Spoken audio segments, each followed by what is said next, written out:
Hello guys, आपका मधुर Gupta channel पे एक बार फिर से स्वागत है। तो जेईई मेन 2025 थर्मोडायनेमिक्स चैप्टर का नाम है और क्वेश्चन बहुत प्यारा है। मैं आप सभी को बता देता हूँ, इस ऐसा ही क्वेश्चन एनसीईआरटी थर्मोडायनेमिक्स चैप्टर आप देखेंगे, उसमें एक्सरसाइज में क्वेश्चन इसी टाइप का क्वेश्चन दे रखा है। तो मैं फिर से यही बोलूंगा, एनसीईआरटी को ज्यादा हल्के में ना ले, ठीक है। एक बार तो एटलीस्ट आपको उसका पैटर्न ऑफ क्वेश्चन देखना चाहिए, ठीक है। और डायरेक्ट क्वेश्चन आ रहे हैं मेंस में, और मेंस ज्यादा दूर नहीं रहा है, आपको भी सबको पता है, ठीक है। चलिए क्वेश्चन देखते हैं। Total enthalpy change for freezing of 1 mole of water at 10 degree Celsius to ice at -10 degree Celsius, ठीक है। सिंपल सी बात कहना चाह रहा है, ये क्या कहना चाह रहा है कि H2O लिक्विड है आपका, जो कि 10 डिग्री सेल्सियस पे है, ठीक है। और आपको कन्वर्ट करना है H2O सॉलिड। आराम से समझना है ना, बहुत आराम से, बहुत इंपॉर्टेंट कॉन्सेप्ट है, हर जगह काम आता है ये, एंट्रोपी में हर जगह काम आता है, ठीक है ना। चलिए यहाँ पे अगर हम ध्यान देखें, और यहाँ पे आपको ये पहुंचाना चाह रहा है -10 डिग्री सेल्सियस। अब बच्चा सोचे, अब तुमको इसका डेल्टा एच निकालना है, राइट। पहले तो समझो कि निकालना क्या है, यही क्वेश्चन ने पूछा है तुमसे। अब तुमको देखो चीजें क्या क्या दे रखी है, फ्यूजन दे रखा है, सीपीओपी दे रखा है, सीपीओपी दे रखा है। तो मैं आपको एक चीज समझाना चाहूंगा कि 10 डिग्री से -10 डिग्री तुमने अगर तरीके से पढ़ा होगा ना थर्मोडायनेमिक्स, और ऑब्वियसली हर रेस्पेक्टिव टीचर्स ने आपको सारी चीजें, ये जो मैं एक्सप्लेन करने वाला हूँ सब कुछ बताया होगा। मेन चीज है आपका फोकस देना, कि आपका फोकस था या नहीं था। तो यहाँ पे अगर हम ध्यान से देखें तो H2O लिक्विड डायरेक्ट 10 डिग्री से -10 डिग्री में कन्वर्ट नहीं होगा। पहले ये क्या करेगा, पहले ये H2O लिक्विड 10 डिग्री सेल्सियस से 0 डिग्री सेल्सियस पे जाएगा। सर 0 डिग्री पे क्यों गया, सर -10 पे क्यों नहीं गया डायरेक्ट? बेटा ये इसका कौन सा पॉइंट है, फ्रीजिंग पॉइंट। तो पहले H2O 10 डिग्री से कहां पे जाएगा, 0 डिग्री सेल्सियस, बिल्कुल जाएगा, ठीक है ना। और यहाँ पे अब सर वाटर के अलावा और कुछ दे दिया तो हमको तो कुछ याद ही नहीं रहेगा, तो वो आपको लिख के देगा भैया, टेंशन लेने की उसमें कोई जरूरत नहीं है। चलिए अब ये लिक्विड किस में कन्वर्ट होगा बेटा, लिक्विड कन्वर्ट होगा सॉलिड में। लेकिन ये भी कितने डिग्री सेल्सियस पे हुआ है, 0 डिग्री सेल्सियस पे। और आप सबको पता है इस चीज को क्या बोलते हैं, फ्यूजन बोलते हैं। सही बोला मैंने, इस चीज को फ्यूजन बोलते हैं? जी नहीं, जी नहीं, बस जी नहीं, इसको फ्यूजन नहीं बोलते, इसको बोलते हैं फ्रीजिंग। इसको क्या बोलते हैं, इसको बोलते हैं फ्रीजिंग, नॉट फ्यूजन। ध्यान से सुन लेना, ठीक है। हाँ भाई, अब 0 डिग्री सेल्सियस से अब आराम से -10 डिग्री सेल्सियस पे लेके जा सकते हो, ठीक है, कोई टेंशन वाली बात नहीं है। तो मैं आप सबको एक चीज समझाना चाहूंगा कि सर आपने एक बात समझाई कि पहले तो लिक्विड से सॉलिड में चेंज हुआ, मतलब ये है कहने का मतलब कि आप पहले टेम्परेचर चेंज कर सकते हैं एक ही स्टेट में। अगर लिक्विड है तो मैंने पहले लिक्विड को उसके फ्रीजिंग पॉइंट में पहुंचाया, फिर सॉलिड में कन्वर्ट किया, और फिर सॉलिड से 0 डिग्री, सॉलिड है यहाँ पे लिक्विड था, तो मैं एक ही स्टेट में टेम्परेचर चेंज करने का मेरे को फॉर्मूला पता है। लेकिन एक स्टेट से दूसरे स्टेट में टेम्परेचर चेंज करने का ऐसा कोई फॉर्मूला ही नहीं पता हमको। बात समझ रहे हैं? तो सर वो फॉर्मूला क्या होता है, आइए उसकी बात कर लेते हैं। तो देखो मैं इधर साइड में लिख रहा हूं कि डेल्टा एच बराबर आपका होता है एन सीपीएम डेल्टा टी।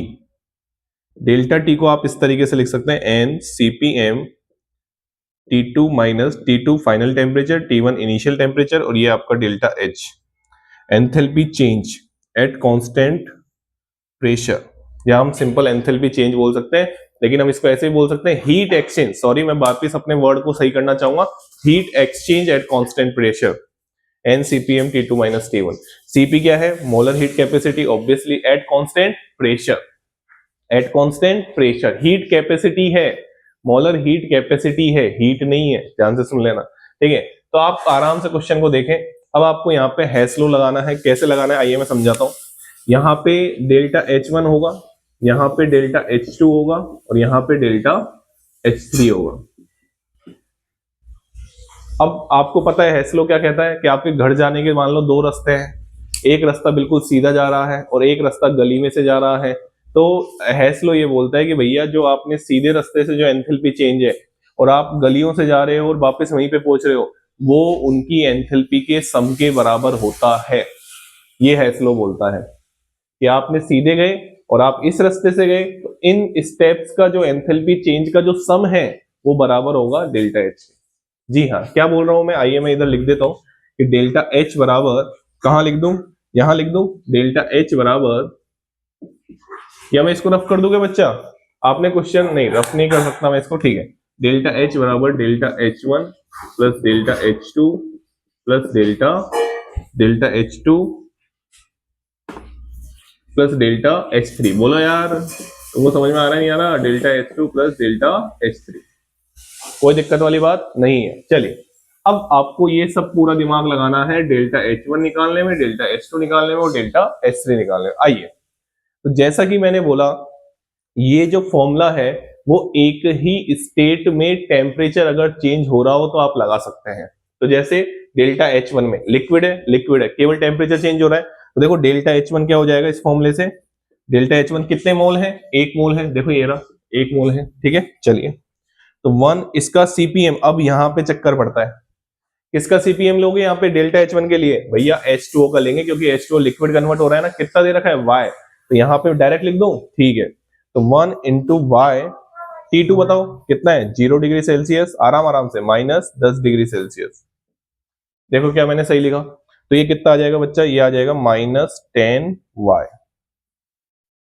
बताओ, यूनिट की टेंशन नहीं है क्योंकि 4 ऑप्शन जो है, यूनिट की तो टेंशन ही नहीं है क्योंकि 4 ऑप्शन एक्स वाई जेड में दे रखे, टेंशन ही नहीं लेंगे, ठीक है ना। कोई यूनिट कन्वर्जन हम ध्यान देंगे कि सब, बस ये ध्यान दे लेना कि ये जूल पर मोल में है। यहाँ पे दिक्कत आएगी, यहाँ पे दिक्कत आएगी, अभी समझाता हूं क्या दिक्कत आएगी, ठीक है ना। चलिए अब सर डेल्टा एच टू की बात करो, तो देखो डेल्टा एच टू में आपको कुछ नहीं करना, ये आपको फ्यूजन का उल्टा दे रखा है। फ्यूजन क्या होता है आइए मैं समझाता हूं पहले। फ्यूजन होता है H2O सॉलिड से H2O लिक्विड, ये होता है फ्यूजन। लेकिन आपको फ्यूजन नहीं है, आपको फ्रीजिंग लेना है। तो भैया आपको फ्यूजन की दे रखी है, किसकी दे रखी है? फ्यूजन की। तो आपको इसको फ्रीजिंग में चेंज करना है। तो मेरे हिसाब से सब बच्चों को आता होगा कि उल्टा हो जाता है सर, साइन क्या हो जाता है? अपोजिट हो जाता है। कि अगर आपको इसकी प्लस एक्स दे रखी है ना, तो H2O लिक्विड से सॉलिड की क्या हो जाएगी? -x हो जाएगी। H2O सॉलिड से कितनी हो जाएगी? -x। आराम से देखो, ये मैं यहाँ पे लाइन खींच देता हूं, टेंशन लेने वाली कोई बात नहीं। ये लो, डेल्टा H2 क्लियर हो गया। आराम से देखो, मैं एक एक चीज, मेरे को अगर क्वेश्चन आता है ना तो मैं आपको समझा के, और 100% आपको समझ में आ जाएगा, ठीक है ना। क्योंकि मेरे को बारीकियां देख रहा हूं ना मैं कि भाई यहाँ पे बच्चा कैसे सोचेगा, क्या सोचेगा, किस तरीके से सोचेगा।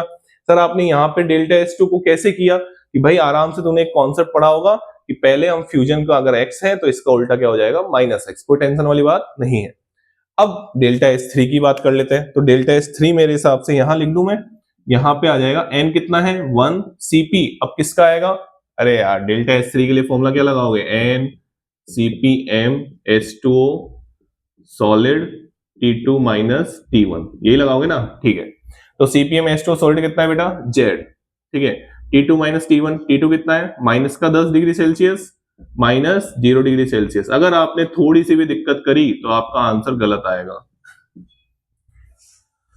आपका आंसर गलत आएगा, 100% गलत आएगा, मैं कह रहा हूं ना गलत आएगा। तो अगर आप यहाँ पे ध्यान से देखें यूनिट, तो ये 1 मोल के लिए डिफाइन था, कितनी है? -x kilo joule, -10y। ये दोनों जूल में है, ये दोनों किस में है? जूल में है।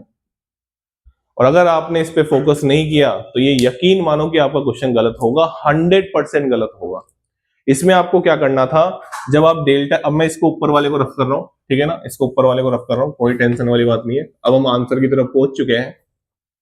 तो जब आप ये डेल्टा H बराबर अप्लाई करोगे तो डेल्टा H1 तो कितना है? -10y। हाँ भाई, डेल्टा H2 कितना है? माइनस का x, बट इसको आपको कन्वर्ट करना पड़ेगा जूल में, क्योंकि ये बस ये खा जाएगी बच्चों को, यूनिट खा जाएगी। डेंजर है यहाँ पे, मैं तो बच्चों को डेंजर करके लिखाता हूँ भाई, खतरा है। अगर आपने यूनिट कन्वर्जन पे ध्यान नहीं दिया तो खतरा है, भयंकर खतरा है। बात समझ में आ गई? चलिए, तो ये भी जूल में कन्वर्ट हो गया। और डेल्टा H3 कितना है? माइनस का 10z, कोई टेंशन वाली बात नहीं है, -10 कॉमन ले लो और मेरे हिसाब से आ जाएगा 100x plus Y plus Z. ये आपका डेल्टा H है। क्या कोई ऑप्शन मैच कर रहा है? जी हाँ, ये मैच कर रहा है। आराम से देखो, एक एक स्टेप मैंने एक्सप्लेन करी है, हर एक स्टेप आप आराम से समझ सकते हैं। ये फॉर्मूला कब अप्लाई होता है? Heat exchange at constant pressure हो, बट ये ध्यान रखना एक ही स्टेट में टेम्परेचर चेंज होना चाहिए। अगर 2 स्टेट में टेम्परेचर चेंज हो रहा है तो क्वेश्चन ऐसे ही होगा। और समझ में आ गई? चलिए, थैंक यू सो मच, और चैनल को लाइक करें, शेयर करें और सब्सक्राइब करें।